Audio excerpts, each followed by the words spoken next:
Selamat datang kembali di channel saya, First Education Medan. Di video kali ini kita akan membahas soal-soal dari LKS 1 yang topiknya adalah pengertian fungsi mulai dari soal nomor 1 sampai dengan soal nomor 5. Soal-soal ini diambil dari buku ini, yaitu buku Matematika kelas 10 wajib oleh Sukino berdasarkan kurikulum tahun 2013, yaitu dari bab 6 yang judulnya adalah fungsi, komposisi fungsi, dan inverse fungsi mulai dari halaman nomor 11.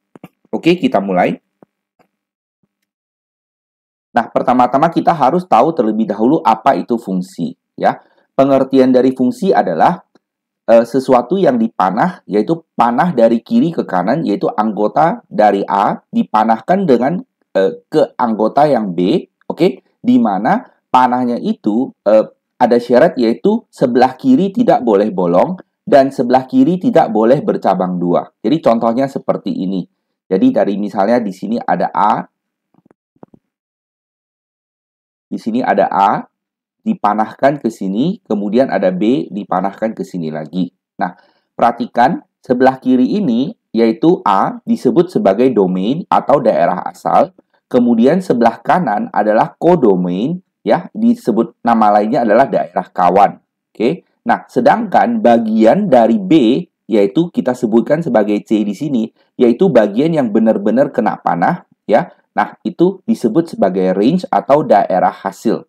Jadi yang kena panah saja. Maksudnya adalah jika B ini ada P, ada Q, ada R, ya. Nah, misalnya saja dari A panahnya ke P, kemudian dari B panahnya ke Q.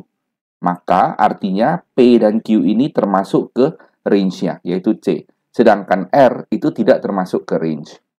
Nah, jadi kita mulai ke nomor 1. Dari himpunan pasangan berurutan di bawah yang merupakan fungsi adalah. Nah, untuk mengerjakan soal ini, saya langsung ambil jawaban D ya. Jadi, kita gambarkan sesuai dengan soal, ini dari 1 dipanahkan ke A. Jadi, kita gambar dari 1 panahnya ke A, kemudian dari 2 dipanahkan ke B, berarti 2 panah ke B. Nah, lalu 3 dipasangkan dengan C, berarti dari 3 dipasangkan ke C. Lalu, yang 4 dipasangkan ke D, 4 pasang ke D, dan 5 juga dipasangkan ke D.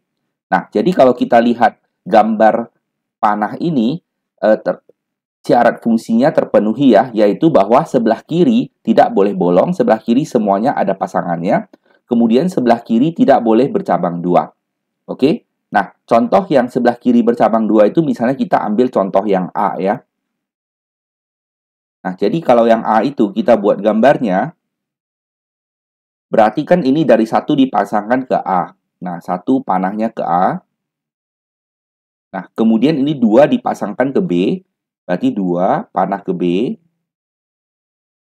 Nah, kemudian ini 2 dipasangkan ke C juga. Berarti dari 2 dipanahnya ke C. Nah, sampai di sini sudah kelihatan bahwa di sini 2 itu memiliki 2 cabang, yaitu dari 2 ke B dan dari 2 ke C. Jadi ini bukan fungsi. Ya. Nah, jadi nomor 1 yang memenuhi adalah D. Untuk nomor 2, agar 32, 42, 31, 71, dan 23 menjadi fungsi, maka pasangan yang harus dibalik dari himpunan pasangan di atas adalah titik-titik-titik.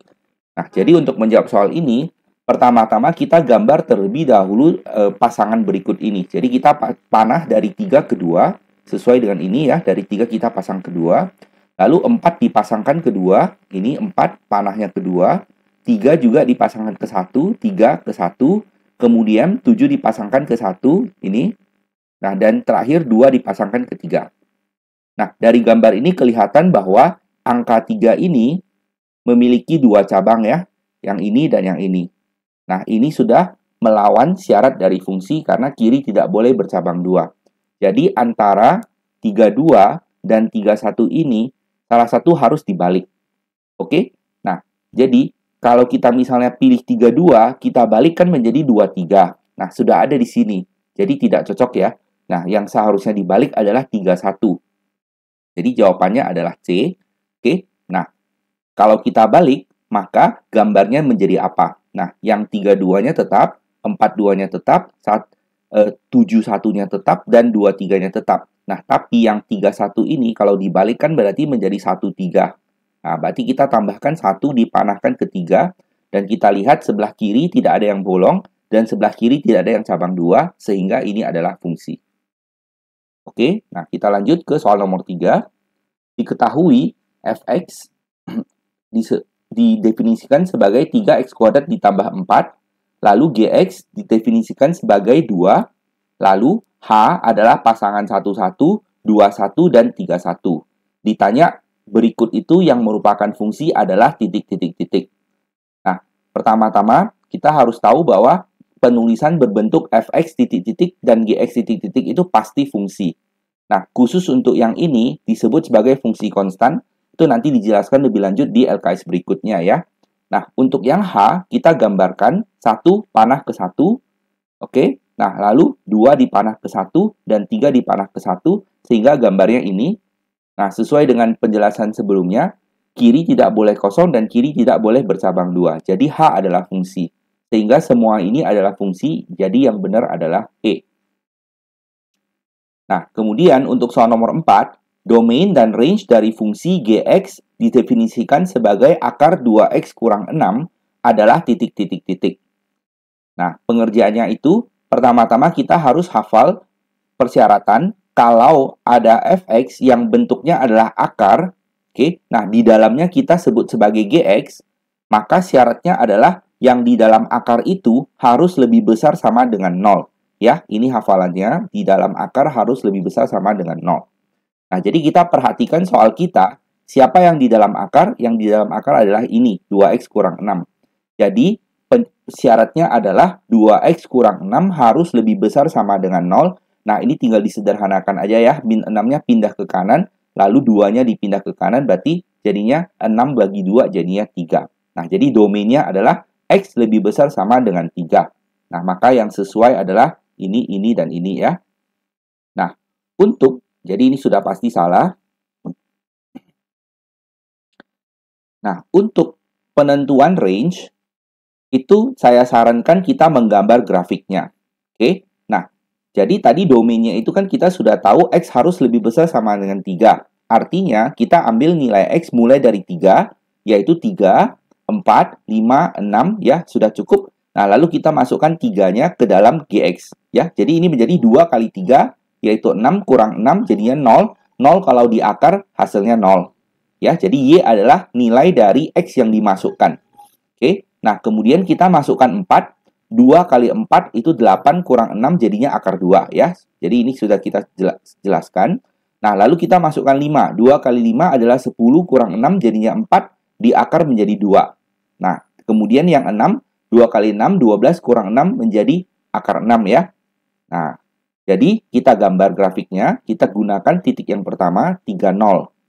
Oke, nah jadi 30 itu adalah titik ini. Kemudian ini ada 4 akar 2. Oke, berarti X-nya 4 dan Y-nya akar 2. Nah, ini agak susah karena akar 2 itu nilainya adalah 1,44. Nah, kita abaikan saja. Nah, kita gunakan titik yang ini, yaitu X-nya 5 dan Y-nya 2. Jadi, X-nya, di sini kan X-nya ya. Di sini adalah Y-nya. Nah, X-nya 5 dan Y-nya 2. Nah, berarti ini titiknya, kita tinggal tarik berbentuk kurva ya. Jadi melengkung, inilah grafiknya. Nah, jadi karena grafiknya begini, kita bayangkan ini kalau ini makin ke kanan, maka ini grafiknya akan makin naik.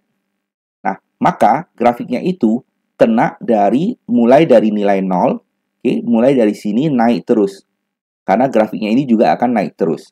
Nah, ingat range itu adalah nilai Y yang kena. Nah, jadi diketahuan dari sini nilai Y itu kena dari 0 sampai seterusnya. Nah, artinya adalah Y lebih besar sama dengan 0. Kita lihat opsi yang sesuai itu adalah opsi A. Jadi nomor 4 jawabannya adalah A. Kita lanjut ke soal nomor 5. Jika f(x, y) adalah 3x tambah 2y kurang 8. Kemudian GZ adalah Z kuadrat. Untuk semua bilangan real X, Y, dan Z, maka F buka kurung 3, G 4 adalah titik-titik-titik. Nah, pertama-tama kita harus tahu apa arti dari nilai fungsi ya, tapi tadi sudah kita gunakan sebenarnya ya. nilai fungsi itu, artinya kita masukkan X-nya ke dalam fx-nya. Oke, nah diperoleh sesuatu yang kita sebut sebagai Y, itulah disebut nilainya atau bayangannya ya. Jadi seperti yang tadi ini, X-nya kalau 3, kita masukkan akan diperoleh nilai yaitu disebut sebagai Y. Nah, jadi untuk soal ini, saya tuliskan sekali lagi, fx, y adalah ini ya. Nah, kemudian GZ adalah ini. Nah, lalu kita perhatikan yang ditanya adalah F3, G4. Nah, ini ada kita perlu menghitung nilai G4. Jadi artinya saya tuliskan G buka kurung 4, artinya Z itu diganti dengan 4. Berarti artinya ini diganti dengan nilai 4 menjadi 4 kuadrat, hasilnya 16 ya.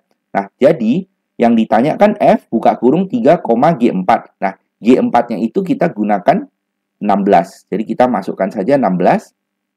Oke. Nah, lalu maka kita dapat F buka kurung 3,16. Nah, sesuai dengan bentuk ya, berarti yang depan ini adalah X, jadi X-nya 3, dan yang belakang ini adalah Y ya.